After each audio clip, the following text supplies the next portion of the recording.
तो आइए बच्चों, आज के क्लास में हम लोग बच्चों एक हमने चैप्टर को चूज किया है जिसका नाम है अवकलन के अनुप्रयोग, एप्लीकेशन ऑफ डेरिवेटिव। इस चैप्टर नंबर 6 है। तो बच्चों इसकी एक एक्सरसाइज 6.1 जो कि हम लोगों ने बहुत पहले कर ली थी, तो बच्चों आज इसकी एक्सरसाइज 6.2 के को समझने के लिए इसमें एक टॉपिक है। बच्चों देखिए, हमने लिखा हुआ है वृद्धिमान और ह्रासमान फलन, यानी कि इंक्रीजिंग एंड डिक्रीजिंग फंक्शन। बच्चों इसको समझेंगे कि ये होता क्या है, ठीक है, कैसे फलन को हम लोग वृद्धिमान फलन और किस प्रकार के फलन को हम लोग ह्रासमान फलन यानी कि इंक्रीजिंग और डिक्रीजिंग फंक्शन को थोड़ा सा परिभाषा से समझने की कोशिश करेंगे। उसके बाद में बच्चों हम लोग सवाल करेंगे, तो बिल्कुल बेहतर ढंग से आपको समझ में आएगा। यदि आप चैनल पर नए हैं तो हमारे चैनल को सब्सक्राइब जरूर करें और वीडियो को अंत तक देखें, तो बात हमारी आपके समझ में आएगी। तो देखिए बच्चों, कोई भी फंक्शन देखिए, थोड़ी सी ज़रा सी हम लोग परिभाषा लिखेंगे, उससे ही आपको कॉन्सेप्ट क्लियर हो जाएगा। और कॉन्सेप्ट का क्लियर होना बहुत ज़रूरी होता है, क्योंकि आपको देखिए सभी सवालों का रट्टा तो लगाना नहीं है, आपको कॉन्सेप्ट क्लियर होना चाहिए। उसके आधार पर आप सवाल करें तो बेहतर समझ में आता है, और फिर आपका सवाल चाहे जैसा हो आप कर लेंगे। ऐसा नहीं है कि आपने एक्सरसाइज के सवाल कर लिया, आपने बहुत कुछ कर लिया, ऐसा कुछ नहीं। हर तरीके का सवाल आप कर लेंगे यदि आपका कॉन्सेप्ट क्लियर होगा तो देखिए बच्चों, हम लोग इसे समझेंगे। सबसे पहले हम लोग समझेंगे वृद्धिमान फलन, फिर समझेंगे हम लोग ह्रासमान फलन। फिर बच्चों इसमें एक हेडिंग होती है निरंतर वृद्धिमान फलन और निरंतर ह्रासमान फलन, उसे भी समझेंगे। और बच्चों आप किताब को भी देखिएगा, परिभाषा नंबर 1 और परिभाषा प्रमेय नंबर से ऐसे दिया गया है, तो वहाँ पर आप समझने का प्रयास करिए, तो आपके बात समझ में आ जाएगी। तो देखिए बच्चों, तो आप किताब देखेंगे तो देखिए हम थोड़ी सी बात करेंगे। देखिए कोई भी फलन f(x), ठीक है बच्चों, अंतराल बंद अंतराल a b में वृद्धिमान फलन कहलाता है। हम लोग सिंपल भाषा में पढ़ते हैं बच्चों। देखिए कैसे इसकी परिभाषा को हम लोग लिखेंगे। तो जैसे सपोज दैट कोई x1 दूरी है या x1 कोई भी नंबर है और x1 से बड़ा है x2, ठीक है बच्चों। तो बच्चों इससे क्या हो जाए, आपको f(x1) से बड़ा और बराबर f(x2) मिल जाए। बच्चों देखिए मेरी बात को समझना, आप कायदे से समझ जाएंगे। देखिए x1 से बड़ा x2 है, तो it implies that f(x1) is less equal, ठीक है, f(x2). और बच्चों देखिए प्रत्येक x1 comma x2 belongs to A B interval जो हम लोगों ने लिया है प्रत्येक, तो इस प्रकार से इसकी परिभाषा को हम लोग डिफाइन कर सकते हैं। अभी तक आपके बात कुछ समझ में नहीं आई होगी। जब इसका हम लोग ग्राफ लेंगे यानी कि आलेख लेंगे तो बात आपके क्लियर रूप से समझ में आ जाएगी। तो पहले तो आप केवल इतना ही समझिए। तो देखिए यदि कोई फलन, देखिए ये हमारी हेडिंग थी वृद्धिमान फलन की, यानी कि हमारी हेडिंग थी इंक्रीजिंग फंक्शन की, ठीक है बच्चों, इंक्रीजिंग फंक्शन की ये हेडिंग थी। अब बच्चों थोड़ी सी बात करेंगे, देखिए हम लोग करेंगे डिक्रीजिंग फंक्शन की, बिल्कुल सेम। देखिए हमारा कोई भी फलन f(x), ठीक है, f(x) अंतराल क्लोज इंटरवल है बच्चों, अंतराल a b में ह्रासमान फलन कहलाता है। यदि कैसे, इसकी भी परिभाषा की बात कर रहे हैं हम लोग, देखिए समझ में आएगा आपके यदि आप समझेंगे। तो देखिए यदि कैसे, यहाँ पर भी यदि लिख लीजिए, ठीक है।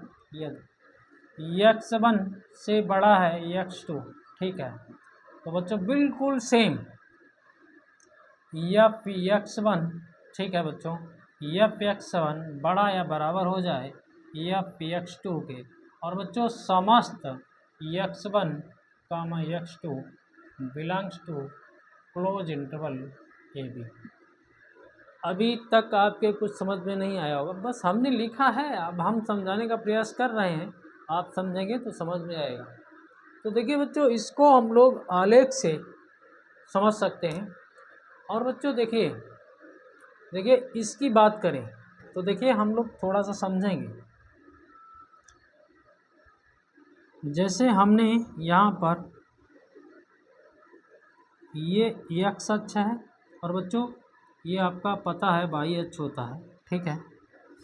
तो बच्चों आप देखिए, आप कोई भी दूरी यहाँ पर, जैसे सपोज दैट यहाँ पर आपने ये x1 दूरी ले ली है, ये वाली, ठीक। यहाँ पर आपने कोई भी x2 दूरी ले ली है, जो कि आप देख रहे हैं यहाँ पर 0 होता है ना, वो पॉइंट 0 सेंटर होता है इसका। यहाँ से यहाँ तक इतनी दूरी x1 है, और यहाँ से यहाँ तक इतनी दूरी x2 है। यानी कि हमारी ये वाली बात क्लियर हुई कि x1 से बड़ा है x2। तो बच्चों देखिए, इसमें आपका कोई भी फंक्शन इस तरीके से उसका आलेख हो सकता है, देखिए इस तरीके से, ठीक है। अब देखिए, अब ये कैसे प्रूफ होता है, तो देखिए यहाँ पर देखिए, आप यहाँ से ये ऊपर के लिए लाइन खींचेंगे तो ये क्या है, fx1 है, क्या है ये, fx1 है। ये लाइन जो है y की है, तो इसी को हम लोग fx1 कहेंगे। यहाँ से आप एक ऊपर के लिए लाइन खींचेंगे, ठीक है, तो ये fx2 है। और बच्चों थोड़ी सी बात हम लोगों ने छोड़ दी है, जैसे अगर कोई भी फंक्शन ऐसा हो सकता था, देखिए यहाँ से थोड़ा सा मिटाते हैं, ये तो हमने निरंतर वृद्धिमान फलन बना दिया। ये बच्चों देखिए, ये ऐसे चला और फिर एकदम कांस्टेंट हो गया, फिर ये ऐसे चला इस तरीके से। तो ये हमारी बच्चों परिभाषा हुई। देखिए ये एकदम पैरेलल हो गया एक्स अक्ष के, देखिए यहाँ पर क्या हो गया, पैरेलल हो गया एक्स अक्ष के, यानी कि यहाँ पर हमारी जो प्रवणता है वो शून्य है, dy/dx शून्य है। तो थोड़ा सा आप समझने का प्रयास करें, तो इस प्रकार से आप देख रहे हैं कि x1 छोटा है x2 से।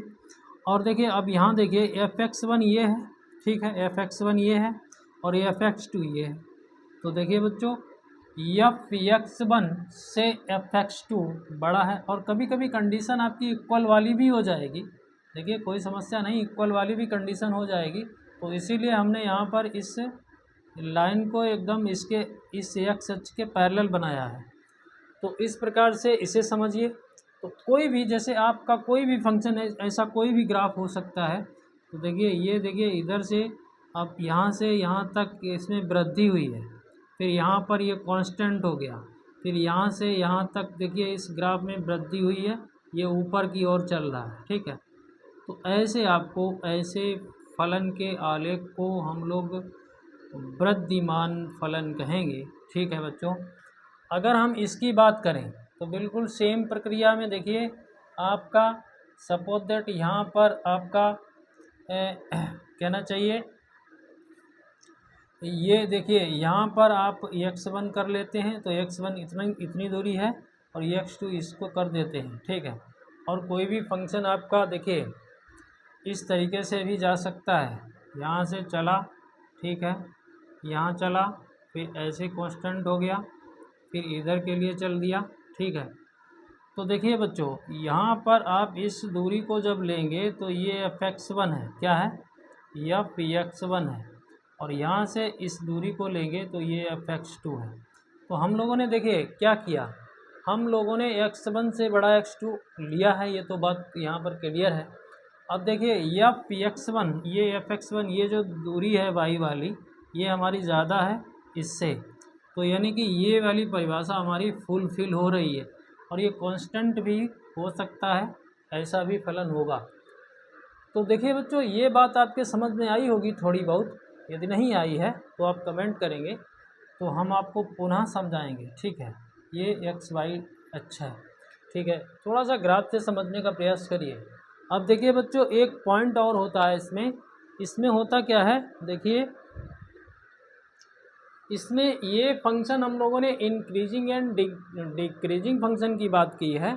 इसमें एक फंक्शन होता है स्ट्रक्टली डिक्रीजिंग फंक्शन, स्ट्रक्टली इंक्रीजिंग फंक्शन। तो उसमें होता क्या है, उसको हिंदी में हम लोग लिखें तो निरंतर वृद्धिमान फलन और निरंतर ह्रासमान फलन, बिल्कुल सेम परिभाषा उसमें भी होती है। तो हम लोग देखिए, हम लोग इसी में थोड़ी सी चेंजिंग करते हैं। तो देखिए यहाँ पर देखिए बच्चों, ये देखिए यहाँ पर ये जो अंतराल लेते हैं बच्चों, ये हम लोग ओपन अंतराल ले लेते हैं, ठीक है। और ये कह सकते हैं निरंतर वृद्धिमान फलन कहलाता है, यदि यही कंडीशन, यहाँ बराबर वाली कंडीशन को हटाइए और यहाँ पर बच्चों हमारा जो अंतराल है ओपन इंटरवल है। बिल्कुल समझ गए। अभी हम आपको ग्राफ से इसको भी समझाने का प्रयास करेंगे। यहाँ पर भी इस अंतराल को ओपन कर दीजिए, ठीक है, ओपन। अब ग्राफ से और सवालों को करेंगे तो ये देखिए यहाँ पर निरंतर लगा दीजिए, निरंतर ह्रासमान फलन। यहाँ पर भी इसको ओपन इंटरवल कर दीजिए, क्योंकि ये ओपन इंटरवल में अवकलनीय फलन होना चाहिए, ठीक है। तो देखिए ये, और यहाँ पर इस इक्वलिटी को हटाइए और बस बिल्कुल सेम। अब ग्राफ की बात करें तो बिल्कुल यही है ग्राफ, थोड़ा सा अंतर है इसमें।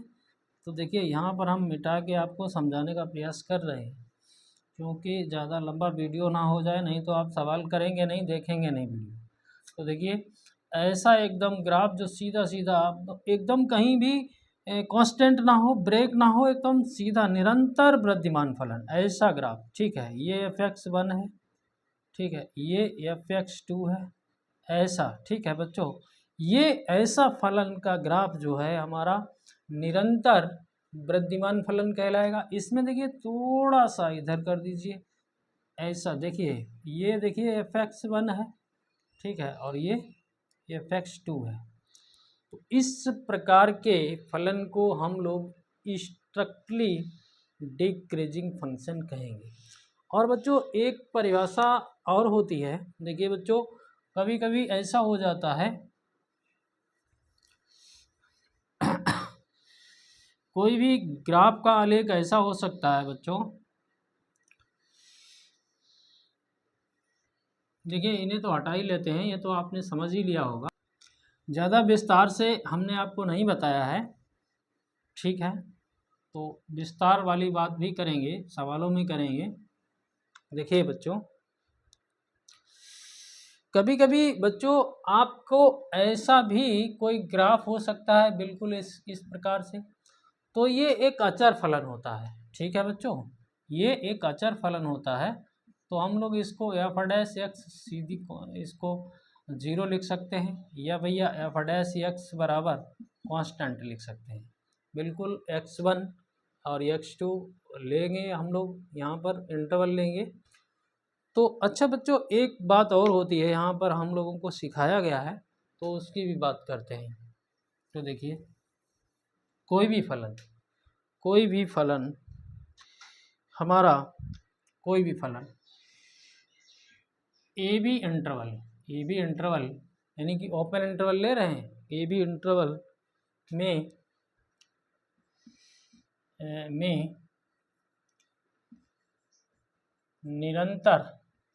निरंतर वृद्धिमान फलन कहलाता है। दूसरी परिभाषा ले रहे हैं बच्चों, कहलाता है कैसे, जब उसका भी अवकलन f(x) बड़ा हो जाए 0 से बच्चों, देखिए, और समस्त x belongs to A B open interval, ये भी आपको समझ के रखना है। कोई भी फलन ओपन इंटरवल ए बी में निरंतर वृद्धिमान फलन कहलाता है यदि एफ डैश एक्स बड़ा हो जाए 0 से। बिल्कुल सेम, कोई भी फलन ओपन इंटरवल में निरंतर ह्रासमान फलन कहलाता है क्या हो जाए, एफ डैश एक्स छोटा हो जाए 0 से, ठीक है। और बच्चों समस्त x belongs to A B open interval, ये भी परिभाषा आपकी काम आएगी। तो देखिए समझते हैं हम लोग, आइए सवालों पर चलते हैं। ज़्यादा कुछ विशेष तो नहीं है, जो बातें थी हम लोगों ने कर ली हैं, और जो रही बची बातें हैं, रही बची कॉन्सेप्ट हैं, उनको हम लोग सवाल में बिल्कुल विधिवत तरीके से सीखेंगे और समझेंगे, और आपको सवाल लगाना आ जाएगा। तो आप बुक उठाइए और उठा के उसमें देखिए क्वेश्चन नंबर 1 को। देखिए बच्चों, हम भी देख रहे हैं, आप भी देखिए।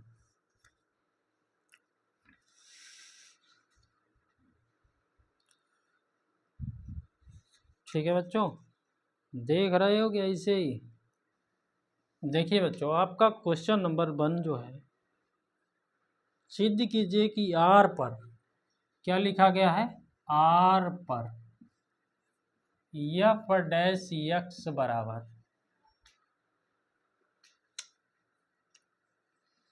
3x + 17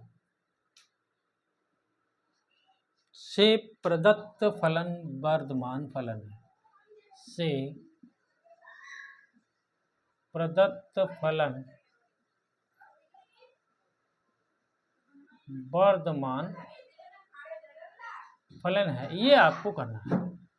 तो समझिए इसको, सवाल को करना कुछ नहीं है, बस आपको थोड़ा सा आइडिया आ जाना चाहिए, कोई समस्या नहीं है। 2 तरीके से हम लोग करेंगे इसको।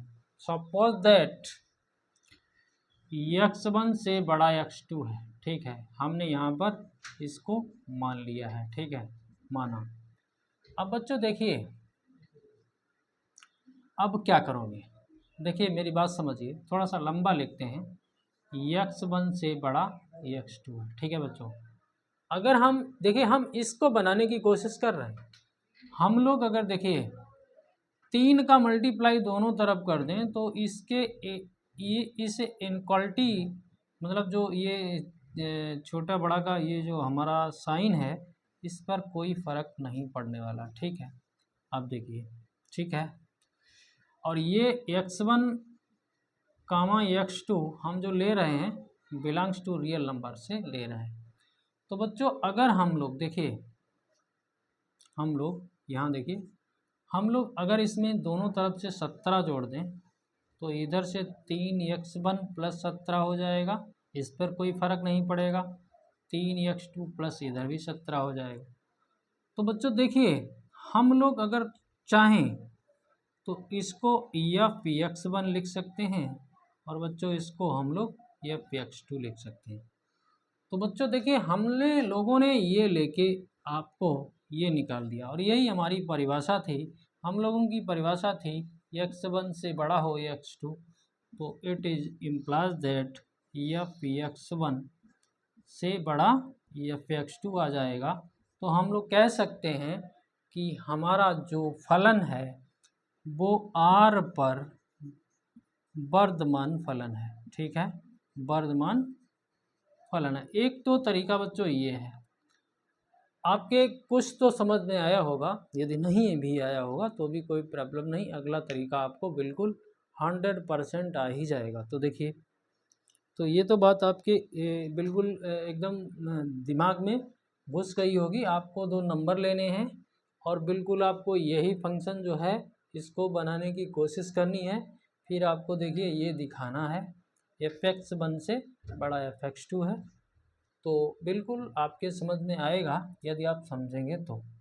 अब देखिए बच्चों, यही सवाल हम लोगों ने तो बच्चों देखिए 2 तरीके सीखे हैं।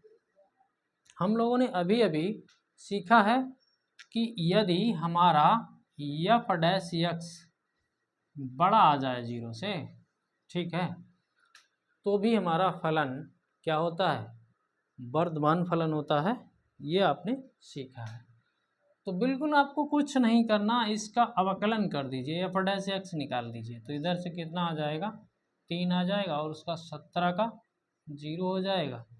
तो हम देख रहे हैं कि एफ डैश एक्स बराबर 3 आ गया है। ठीक है, अच्छा बच्चों देखिए 3 आया है ना, तो अब इसमें हम यक्स बिलोंग्स टू, बच्चों हमारा रियल नंबर है तो यक्स तो आया नहीं है, यक्स तो यहाँ पर बचा ही नहीं। यदि हमारे पास सपोज दैट यक्स बच जाता, यक्स बच जाता तो रियल नंबर से यक्स हम निगेटिव भी ले सकते थे और पॉजिटिव भी ले सकते थे। तो हम फिर ये निश्चित नहीं कर पाते कि एफ डैश एक्स बड़ा है 0 से या फिर एफ डैश एक्स छोटा है 0 से। दोनों कंडीशनें हो सकती थी, लेकिन बच्चों यहाँ पर आपके पास एक्स ही नहीं रहा तो निश्चित रूप से एफ डैश एक्स ये देखिए बड़ा ही है 0 से। ठीक है, क्योंकि ये 3 आया है, एकदम एकदम एक्चुअल मान है 3। ठीक है, इसमें निगेटिव और पॉजिटिव तो ये है ही। तो ये कंडीशन हो गई आपकी। और x belongs to real number आपको पता ही है, जब यक्स आया नहीं है तो फिर 3 है, तो फिर ये निश्चित हो गया कि एफ डैश एक्स बड़ा है 0 से। तो बस आपको कुछ नहीं करना है, आपको लिख देना है एफ एक्स आर पर वृद्धिमान फलन है। इस प्रकार से आपको कर देना था। तो देखते हैं बच्चों अगला सवाल। अगले सवाल में भी यही प्रक्रिया है। तो देखिए बच्चों, देखिए ज़्यादा नहीं हम लोग कर सकते हैं ना सवालों को। देखिए उसमें भी बिल्कुल दूसरा सवाल है, उसमें भी आर पर एफ डैश एक्स ई की घात 2x है। कितना है, 2x है। देखिए आप समझेंगे तो ज़रूर समझ में आएगा कितना है, 2x से प्रदत्त फलन निरंतर वृद्धिमान फलन है, ऐसा लिखा गया है। तो देखिए तरीके तो आपको पता है ना। ठीक है, तो सबसे सरल तरीका तो अवकलन वाला है।